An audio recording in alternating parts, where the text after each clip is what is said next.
Hi, myself Yashwant. I'm from Hyderabad. I completed my graduation in the year of 2021 from the background of computer science. My father was a businessman and my mother was a housemaid. 1000 coders and Instagram లో చూసాను but నాకంతా తెలియదు institute ఇలా ఉంటది వీళ్ళది infrastructure ఇలా ఉంటదని. మా కజిన్ జాయిన్ అయ్యి సైడ్ ఇలా ఉంటది ఇన్ఫ్రాస్ట్రక్చర్, ఇక్కడ బాగుంది ఇన్ఫ్రాస్ట్రక్చర్, సో మనకి హెల్ప్ అవుద్ది జాబ్ తెచ్చుకోవడానికి అంటే. సో అండ్ ఇక్కడ టీచింగ్ కూడా చాలా బాగుందని చెప్పారు. సో ఆ బేస్ చేసుకొని నేను ఇక్కడ జాయిన్ అయ్యాను. రీసెర్చింగ్ అంటే అంత చేయలేదు కానీ నేను ఇన్స్టాగ్రామ్ లో చూసాను, లైక్ ఫీడ్బ్యాక్స్ ఇవన్నీ చూసి నేను జాయిన్ అయ్యాను. 10,000 కోడర్స్ లో ఈ కరికులం అయితే చాలా బాగుంది. ఎందుకంటే ఇప్పుడు బేసికల్ ఫస్ట్ మనం ఇంటర్వ్యూ క్రాక్ చేయాలంటే ఈ మాత్రం ఉండాలి. ప్రాక్టీస్ సెషన్స్ ఉంటాయి ఇందులో, ప్లస్ మార్క్స్ ఉంటాయి. అండ్ ప్లస్ మార్క్స్ లోనే like they will ask to do coding, they will give the questions to solve that in the live only. ఇవి చేయగలిగితే మనం ఖచ్చితంగా ఇంటర్వ్యూ అయితే క్రాక్ చేస్తాం. 10,000 కోడర్స్ లో అయితే మార్క్స్ అయితే కంపల్సరీ అవసరం, బికాస్ నీకు మార్క్స్ తోనే తెలుస్తుంది నువ్వు ఏ స్టేజ్ లో నువ్వు ఇంకెంత నేర్చుకోవాలి అనేది. నేనైతే 3-4 మార్క్స్ ఇచ్చాను. లైక్ మనకి ఇక్కడ లెవెల్స్ ఉంటాయి. ఆ లెవెల్స్ ఏంటంటే ఫస్ట్ మనకి అడుగుతారు, అక్కడ బాగా చెప్పామనుకో ఇంకా టఫ్ క్వశ్చన్స్ అడుగుతారు. Like easy level, medium level, difficult level, ఈ 3 వేస్ ఉంటాయి. ఫస్ట్ ఈజీ లెవెల్ కంప్లీట్ చేసుకుంటాను మార్క్ లో, తర్వాత మీడియం లెవెల్ కంప్లీట్ చేసుకుంటాం, తర్వాత హార్డ్ లెవెల్. ఈ 3 కంప్లీట్ అయితేనే మనకి బయట జాబ్ రావడానికి చాలా ఎక్కువ స్కోప్ ఉంటుంది. అండ్ 10,000 కోడర్స్ లో అయితే ప్రాజెక్ట్స్ చేశాను, బట్ అసైన్మెంట్స్ అయితే పక్కా అవసరం. నీకు బేసిక్స్ తెలిస్తేనే ప్రాజెక్ట్ తీయగలవు, లేకపోతే చాలా కష్టం అవుతుంది. బేసిక్స్ స్ట్రాంగ్ గా ఉంటే you can do easy. Assignments చేస్తేనే నీకు తర్వాత నువ్వు వేరేది బిల్డ్ చేయగలుగుతావు. నేను అదర్ ఇన్స్టిట్యూట్స్ అప్రోచ్ అయ్యాను, బట్ దా ఇన్ఫ్రాస్ట్రక్చర్ నాకు నచ్చలేదు. వాళ్ళు like getting the students of thousands of people and they are teaching in one room only. ఇక్కడ అలా కాదు, జస్ట్ ఒక 20 మెంబర్స్ ఉంటారు. ఇలా ఉంటే లైక్ స్టూడెంట్ కి లెక్చర్ కి మధ్య కమ్యూనికేషన్ ఉంటుంది. సో అలా వీ కెన్ లర్న్ మోర్ అలా అని చెప్పేసి చాలు. మా ట్రైనర్ ఎలా ఉండే అంటే ఎన్ని డౌట్స్ అడిగినా కూడా అతను మాకు చెప్పేవాడు, చాలా క్లారిటీగా ఎక్స్ప్లెయిన్ చేసేవాడు. టీచింగ్ లో అయితే చాలా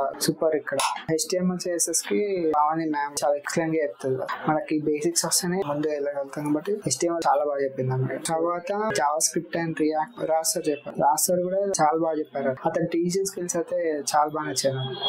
యాక్చువల్ గా నాకు అసలు ఐడియానే లేదు కోడింగ్ ఫ్రంట్ ఎండ్ సైడ్, నాకు అసలు ఏం ఐడియా లేదు. సో ఆ సార్ చెప్పడం వల్ల చాలా ఇంట్రెస్టింగ్ ఉండేది. ఆయన క్లాసెస్ కూడా అసలు బోరింగ్ ఉండేటి కావు, చాలా ఇంట్రెస్టింగ్ గా చెప్తారు. డౌట్ సెక్షన్ లో అయితే నాకు చాలా మంది కూడా టీమ్ లో తొందరగా రెస్పాండ్ అయి చెప్పేవాళ్ళు, ఎస్పెషల్లీ షేరత్. అతను చాలా బాగా చెప్పేవాడు నాకు. ఏ డౌట్స్ ఉన్నా కూడా లైక్ ఇలా కాదు ఇలా చేయాలని సజెషన్స్ కూడా ఇచ్చేవాడు. కమ్యూనికేషన్ సెక్షన్స్ కూడా చాలా హెల్ప్ అవుతాయి ఇక్కడ. ఎందుకంటే కమ్యూనికేషన్ కూడా చూస్తారు. కమ్యూనికేషన్ లేకున్నా కూడా మనం ఎంత బాగా చెప్పినా కూడా సమ్ టైమ్స్ రిజెక్ట్ అవ్వచ్చు. నేనేం సజెషన్ చేస్తానంటే, ఫర్ ఎగ్జాంపుల్ HTML CSS మీరు నేర్చుకున్నారు, దానిపైన డిపెండ్ అవ్వకండి. లైక్ వీళ్ళు అసైన్మెంట్స్ ఇస్తారని మీ ఓన్ గా మీరు ఒకటి వెబ్సైట్ క్రియేట్ చేయండి, లైక్ పోర్ట్ఫోలియో లాగా. ఇంట్రెస్ట్ ఉంటే మీకు ఆటోమేటిక్ గా చేయాలనిపిస్తుంది, సో చేసుకోండి. ఎందుకంటే మీరు అలా మీకు హ్యాండ్స్ ఆన్ ప్రాక్టీస్ ఉంటేనే మీకు ఇంటర్వ్యూలో మీకు ఈజీ అవుతుంది. లైక్ 2 days చేసి 3 days వదిలేయడం, తర్వాత డే పెట్టుకుంటే అదంతా యూజ్ ఉండదు. కన్సిస్టెన్సీ ఉంటేనే ఖచ్చితంగా యూ కెన్ క్రాక్. 10,000 కోడర్స్ లో ప్లేస్మెంట్ లో చాలా డిఫరెన్స్ ఉంది. బికాస్ అంటిల్ మనకి జాబ్ వచ్చే వరకు వాళ్ళు ప్లేస్మెంట్స్ ఇస్తానే ఉంటారు అండ్ లైక్ ఫీడ్బ్యాక్ ఇస్తారు. ఇక్కడ పోతుంది ఎగ్జాంపుల్ కమ్యూనికేషన్ లో పోతుంది, లేకపోతే సాల్వింగ్ లో పోయిందంటే కోడింగ్ సాల్వింగ్ లో అక్కడ పోతుంది. ఇంప్రూవ్ చేసుకో, నెక్స్ట్ ఇంటర్వ్యూ వచ్చినప్పుడు క్రాక్ చేయగలుగుతాం, ఇలా ఫీడ్బ్యాక్ ఇస్తారు. అండ్ ప్లస్ అదర్ ఇన్స్టిట్యూట్స్ లో మాత్రం ఇలా అయితే అసలు ఉండదు. జస్ట్ ఒక జాబ్ చేయించడం వల్ల అదర్ ఇన్స్టిట్యూట్ లో అది డన్ అంటే కంప్లీట్. కానీ ఇక్కడ అలా కాదు. ఇప్పుడు నువ్వు వెళ్ళిన కంపెనీలో ఏమైనా ప్రాబ్లమ్స్ ఫేస్ చేసినా కూడా మళ్ళీ వచ్చినా వీళ్ళు నీకు ప్లేస్మెంట్స్ ఇస్తారు. ఆ హోప్ అయితే వీళ్ళు ఇస్తారు మనకి. 10,000 కోడర్స్ లో నేను ఒక 7 ఇంటర్వ్యూస్ అటెండ్ అయ్యాను, అందులో 3 క్రాక్ చేశాను. నేనైతే ఫస్ట్ 2-3 ఇంటర్వ్యూస్ ఫెయిల్ అయ్యాను. అప్పుడు నాకు వీళ్ళు సజెషన్ ఇచ్చారు, 10,000 కోడర్స్ ప్లేస్మెంట్ టీమ్ ఏం సజెషన్ ఇచ్చారంటే, నువ్వు ఇందులో లైక్ ఇప్పుడు కమ్యూనికేషన్ లో ఉంటే కమ్యూనికేషన్ లో ఉన్నావు, లైక్ ప్రాబ్లమ్ సాల్వింగ్ లో ఉంటాయి, ప్రాబ్లమ్ సాల్వింగ్ లో ఉన్నావు అన్నట్టు ఇలా చెప్పారు నాకు. సో నేను అది బిల్డ్ చేసుకున్నా, అలా ప్లేస్మెంట్స్ క్రాక్ చేశాను. నేను డాక్టరేట్ కంపెనీలో ప్లేస్ అయ్యాను with 4.2 package. Thank you for 10,000 coders for place అయ్యాను.